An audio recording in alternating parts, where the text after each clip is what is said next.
technologies, and all things STEM. All right. Thank you for coming. Thank you so much, Janet, and thank you guys for coming. Thank you for inviting me. I am so thrilled to be here. I brought with me a couple of my students. This is Elise and Drew. I'm going to tell you their stories in a second. I have the amazing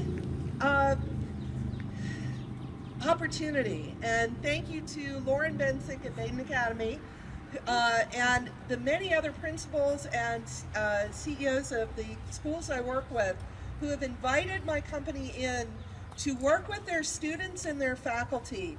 And I have this very unique opportunity in which I can partner a student who is working outside of a grade, outside of a academic goal, and they're working on a passion-based project for an entire school year.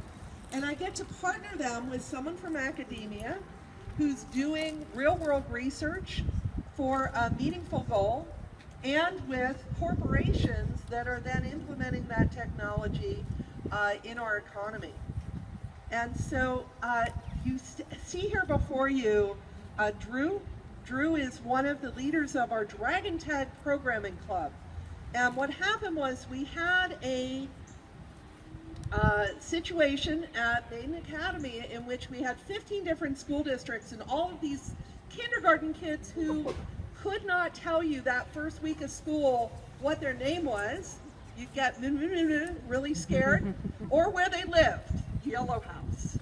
And we needed to be able to identify quickly. Their teacher would know, but then they'd get in a line and on a bus, and we needed to identify quickly who they were and where they needed to go safely.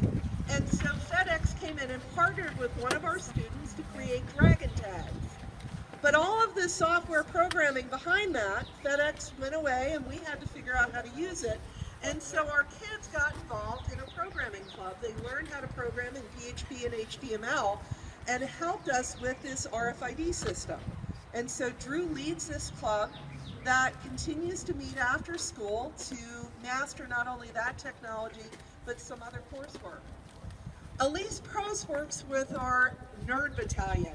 She's actually been, for 4 years, the commander of our Nerd Battalion.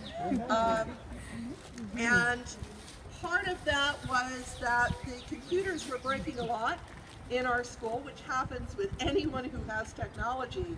And the teachers were in that situation in the classroom that if something went wrong, they'd have to actually stop instruction to address it.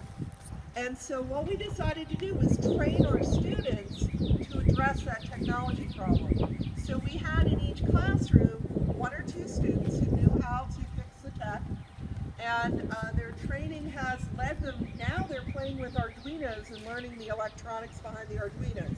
So phenomenal program that again is after school and voluntary, but she works hard to keep it organized. They both keep a website and a recruitment tool to bring new students in.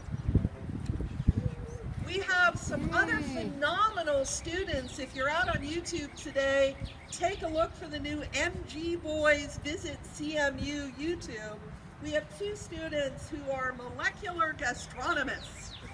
And these boys are into teaching chemistry through the cooking of food. They make YouTube videos to teach you the different chemical compositions, and they play around with a lot of the molecular gastronomy tools. They partnered recently with Dr. Supta Das of CMU. He's a chemistry professor there, and he was the guest star on the recent video they made on the campus of CMU about maltodextrin and dehydrated Nutella, if I got that right.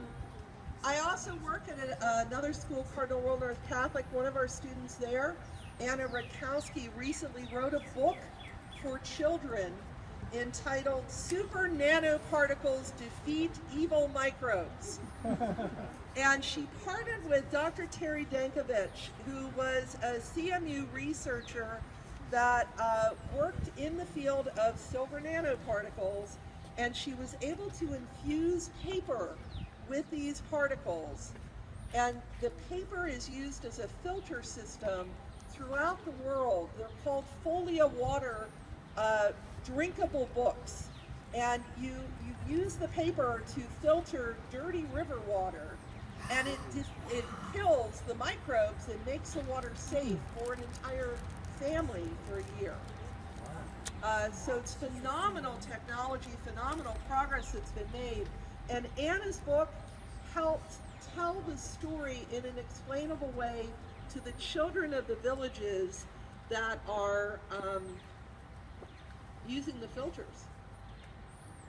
Her book, we're hoping, will be translated into the various languages. Terry is currently taking the filters to Ecuador, so we need a Spanish translator, and to China, we need someone that can help us there.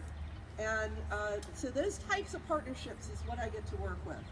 I am so thrilled at the ability to do this. I just, every day is an adventure. I have the best job on earth. I do want to say, as an educator and an advocate for meaningful STEM projects, I would like to emphasize the message that you've heard from our other speakers. We need your help. We need you as advocates. We need you to become champions of science, which I think all of you already are. Champions of science and scientific integrity. Never before has there been a greater need for understanding and support by government, by the scientific community, and by the public at large. Science is the exercise of finding what is true. And I hope you'll join me in the belief that scientific literacy is an essential component for building a more just and more just society of health and abundance. So thank you guys for coming. Thank you so much for